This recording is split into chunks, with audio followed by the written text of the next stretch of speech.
Giselle here, and this week I would like to talk about a huge pet peeve of mine. I am someone who loves to read. Always have, always will. As someone who still considers himself a young adult at the age of 22, and as someone who is terrified of the unknown that awaits me in the grown-up book section, I still like to read young adult novels. And there's a trend in young adult dust jacket summaries that really bothers me. And it goes like this. Paragraph 1. We set up our main character. She's either a totally average, completely typical teenage girl, or she's the most special snowflake in the entire world and she's better than everyone. Her life is either completely boring or completely charmed and perfect to the point that she's really bored. Paragraph 2. Some sort of crazy life-changing event happens. Either somebody dies, a war happens, zombies crop up everywhere, something cataclysmic happens to turn the girl's world upside down. And so far, this isn't awful. You know, we're sticking to the main points of the story. Here's our character, here's what happens.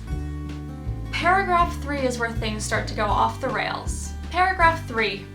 Our heroine meets a strange, mysterious, brooding boy out in the woods or in the enemy camp or whatever, and she falls in love. This is the point where, nowadays, I will just shut the book, put it back on the shelf, and not buy it. Because I don't really care about meeting her brooding, handsome love interest on the dust jacket. What I want to read is a story about a girl kicking ass. I don't want to hear about how this boy has changed her view of the world and, oh, how he is teaching her everything she needs to know to save the planet. I don't care. You know, if it happens in the novel, if there's a romantic subplot in the novel, if the boy changes her life in the novel, that's great.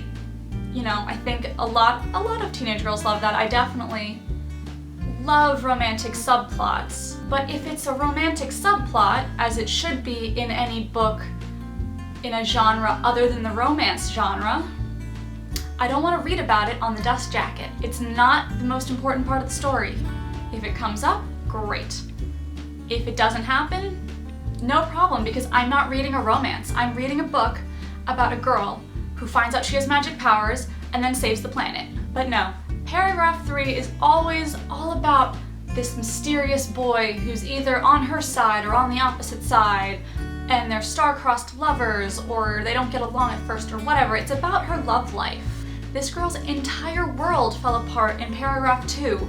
The world might have ended. All of her family and friends might be dead. But one paragraph later, we're already talking about her getting a date for the prom.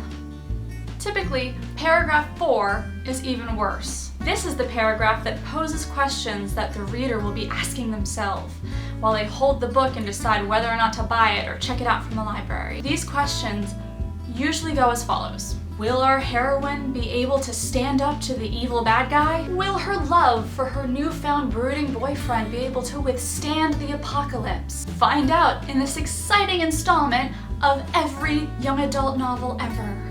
It's like, I don't... And I mean, it kind of spoils it a little bit, really.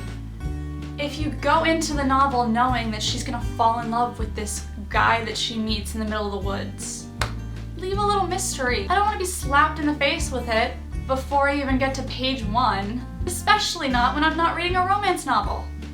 It's like every single book in the young adult adventure section or the young adult fantasy section, it's all just paragraph 3 and 4 is all about her boyfriend. And who knows, maybe I'm just getting too old for young adult novels. I hope not, because once I manage to either find a book that doesn't mention a love interest in the dust jacket, or I give in and say the book sounds good enough even with the horrible dust jacket summary, I go home, I read the book in a single sitting, and I love it. Let me know in the comments what you guys think. Do the dust jacket summaries of young adult novels annoy you as much as they do me? Do you think I'm just too old for young adult novels at the ripe old age of 22? So yeah, leave me your thoughts, and if you have any book recommendations for young adult or grown-up books, I would love to hear them. And please, if you enjoyed this video, remember to subscribe. There's a button right down there where you can do that. And I will see you next week. Bye!